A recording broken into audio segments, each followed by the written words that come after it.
Okay, so here we go.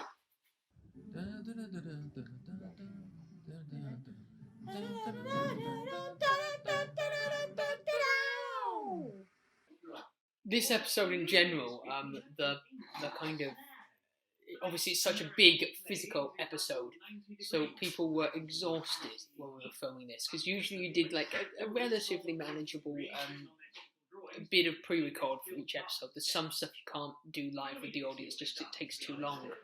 And with this episode, all the actual upside down stuff, all the stuff where people are in really restrictive and kind of difficult positions, a lot of that had to be filmed without the audience just because it took so long to do, and very often you could only actually be in that position for a minute before you had to stop. You've done some mighty fine work looking after that old man all by yourself, Larry. It's not just me. Old neighbor Joe's always passing through. Morning! Morning, Joe! I actually didn't get how the set works until we did this scene.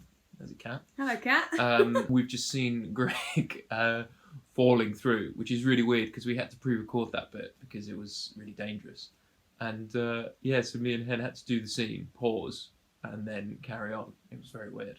It's because it was like a massive box thing set up on the other side of the wall, but obviously also the other side of the wall had to be ready for the next scene. Yeah. So we couldn't do it both on the same night. Otherwise you'd have loads of time when you turn things around. Oh. Sorry, everyone. Well, your daddy's lucky to have you around. Thank you, Mr. Pines. Wow, it sure is. It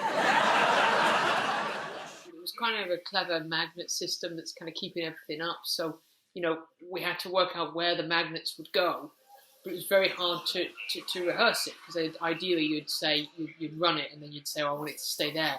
But with this, there was a kind of chicken and egg situation where you had to kind of say, well, I think it would go there. But then, maybe then when you run it, it doesn't work. How does the tie stay on and then fall off and then go back on? Magnet. It looks like it's not. It's so confusing for the eyes. Like it looks like it's not falling. It's just weird.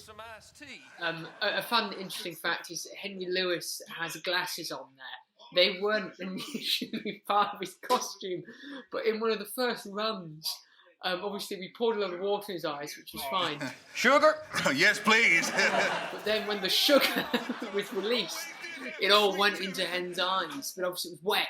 So not only did we drop painful little bits of granules into his eyes, we then kind of made a kind of goopy syrup that kind of closed his eyes up.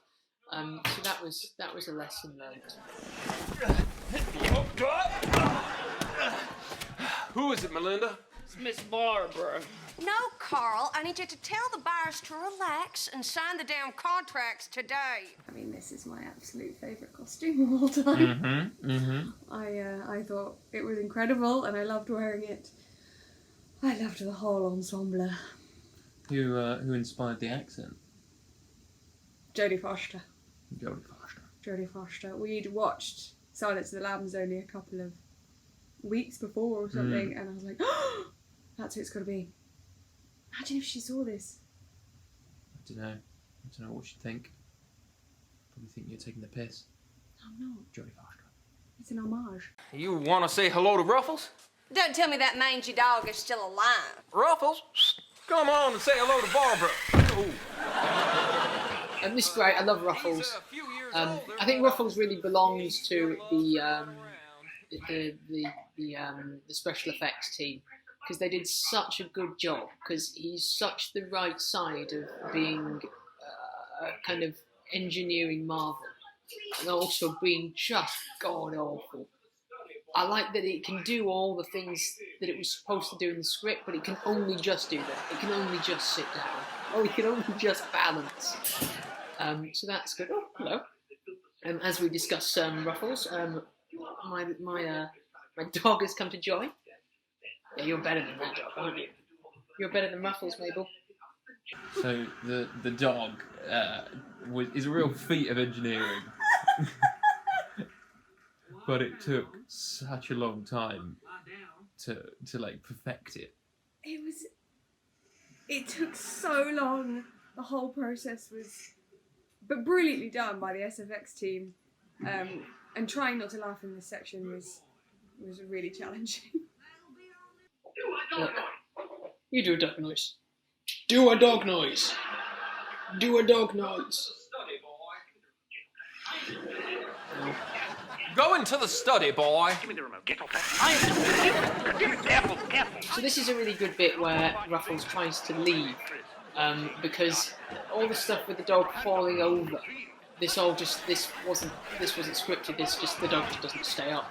So you had a really fun bit of everyone kind of getting up and setting it right and stuff, and there's some really fun dialogue that's underneath it, and some of it is scripted, but again, because it lasted a little bit longer, there's some new bits that were improvised on the night, which is really funny. Was this really hard to do? No, this was actually not too bad, but you can see earlier in the scene Hen trying not to laugh. You enjoyed doing it? Yeah, I did. Yeah, the Superman move was very weird, but it was like quite physically taxing. You can see the state of the set on the right, Yeah, where already it's just been messed ruined. up. Yeah. Melinda, bring us some more of that iced tea. Yes, Mr. Larry.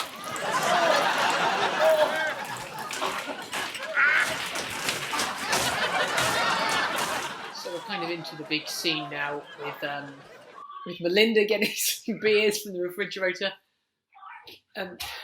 Nancy's very funny here. Just kind of dangling like one of those claws in a fairground, getting kind of toys out. This was just excellent. This bit there's actually a cut in because Bryce starts to laugh quite a lot, which is kind of disguised, so you can't quite see.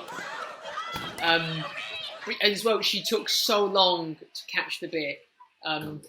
That really hurt when that was thrown at my arse. That really hurt.